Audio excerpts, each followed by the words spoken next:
on your marks, set, bang.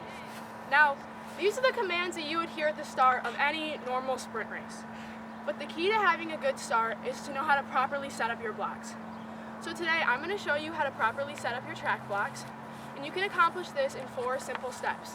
Finding out which leg is your lead leg, then properly setting the block up down on the track, raising and adjusting the foot height, and knowing the proper commands for the takeoff. Now, using blocks can be very simple and very helpful if you know how to set them up properly.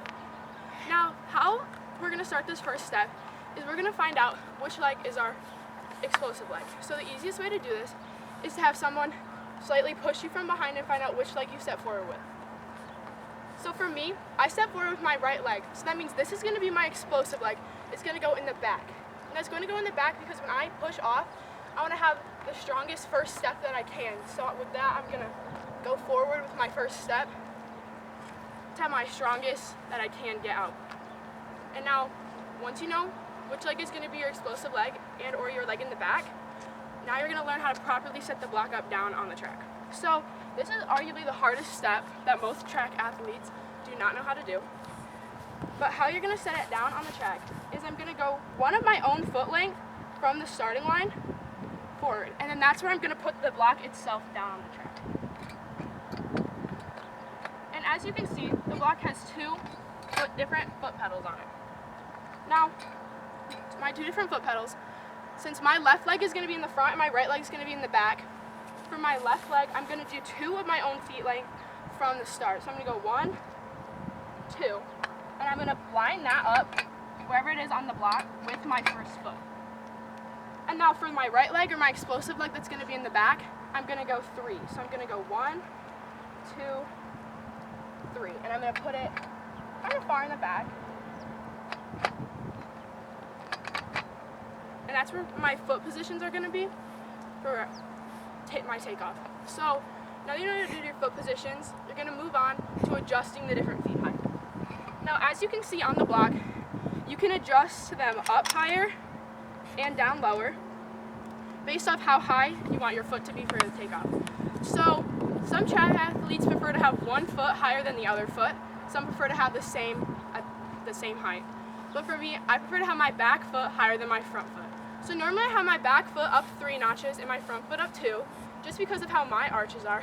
But because these blocks are slightly angled up more than normal ones, I'm going to keep my front foot at the lowest setting, and I'm going to keep my back foot up 1.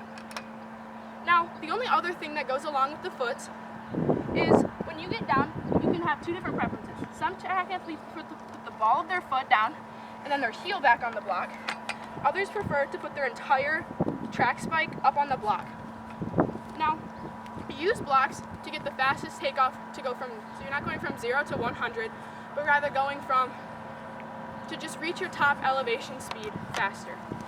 So that's why some athletes prefer to have their full foot up on the block so that they can reach that elevation speed as fast as they can. Now, the final step is going to be your takeoff commands. As I already stated earlier, there are racers on your mark, set, and then they shoot the airsoft gun to signal that the race has begun. So, when the official says racers on your mark, that's when you get ready to go down your block. So some athletes will have they'll stretch, they'll jump, they'll shake out their legs before they get down in their blocks. And then you get that, prep your feet up onto the line. And then my hands, I'm gonna go up on my thumbs, but make sure not crossing the line, because otherwise that'll signal a false start. Then when they say set, I'm gonna pop my hips up and then take off when I hear the gun. So I'm gonna demonstrate it all the way through. And it's important to have someone to stand on the back of your blocks so that way they don't shift at all while you're pushing off. So you're gonna say racers on your mark.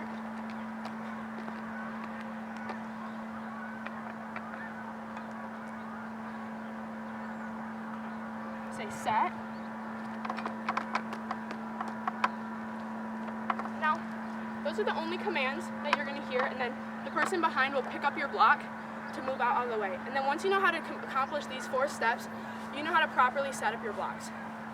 Now, using track blocks can be very simple and very helpful if you know how to do the proper technique. And we accomplish this in 4 steps. Finding out our explosive leg, finding out how to set the block up on the track, finding out how to adjust our foot height, and knowing our starting commands. Now hopefully this track season you can impress your coach with your amazing block starts and shave a few seconds off your 100 time.